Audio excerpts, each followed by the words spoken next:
My name is Maria Naughton, and I regret my abortion. I was 25 years old, and I lived in Chicago. So when I found out I was pregnant the second time, I was not happy because I couldn't see how I could afford this child. I was supporting myself and barely made enough money to take care of the one I had. The father didn't know that I had done this, and my mother knew because I told her I had a miscarriage, but she knew I was lying. He was 7 years older than I am. He was a drunk, just got out of prison, a lot of trouble for me. I don't even know why I married this man, but he loved his daughter. So, no, he was just a lost soul. Now I know that. He did get saved later. His daughter brought him to the altar when she was 6. My friends and I got together. We found out we can go to Wisconsin 40 years ago and get an abortion. I knew it was killing a baby, but it didn't stop me. Even though I felt all this guilt, I couldn't shake the guilt. And there was nobody to counsel with. Back then, I think it was about $300, which was a lot of money to me, back in the 60s. It was a clinic, I believe.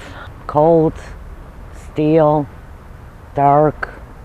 I mean, there was one light there, but it didn't light up the room. The atmosphere was very cold. The doctor, I don't remember anything about him, except he treated us like an assembly line. It meant nothing to him, what he was doing. We lay down on the table. It was a steel, cold table. And he did whatever he did and walked right out the door.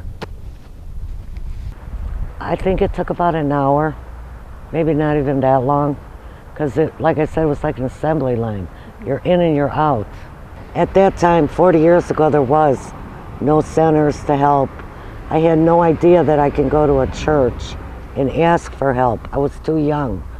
All we had was each other, our friends. And my friend took me where she went. So if we'd have known of help, I would have gone there.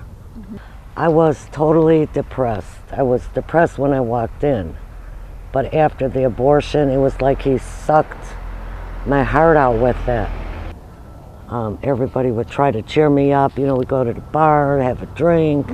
You know, even my ex-husband. I knew a baby died because of me. And I couldn't forgive myself. I knew that God forgave me, but I couldn't forgive myself. It took that long for me to accept the forgiveness that was really there all the time.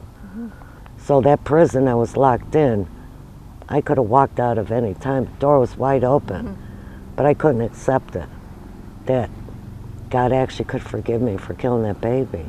When I was 28 years old, we moved out to Round Lake. I had a house for Barb and I. It was really nice. But I also had a best friend whose sister kept praying for us, only we didn't know it, and inviting us to church and telling us that Jesus loved us. So after a while, it got aggravating. Of course he loves me. Why wouldn't he? You know. And so we went to church with her. We were planning to go out that night. It was my girlfriend's birthday. And we ended up getting saved. You know, the preacher said, come, and God will forgive all your sins. So we went up to receive forgiveness. And after they said the prayer of salvation, and I looked up at the girl that was helping me, and I asked her, do you mean he forgives me all my sins? Because I was thinking always of the abortion. She said, everything. And after that, it broke something of the guilt. I knew I was forgiven. And every time I would think about it, you know, I'd cry out to God, forgive me. Just forgive me for killing that baby. And even when I heard of other people doing worse things, I would try to make that relieve my guilt, but it didn't. Finally, 20 years after I got saved, I accepted God's gift. The prison door was open. All I had to do was walk out. These are my grandchildren. Oh, that's awesome. There's 4 of them, Yeah, and 1 more will be coming shortly. yeah, But they're just playing, having fun. yeah.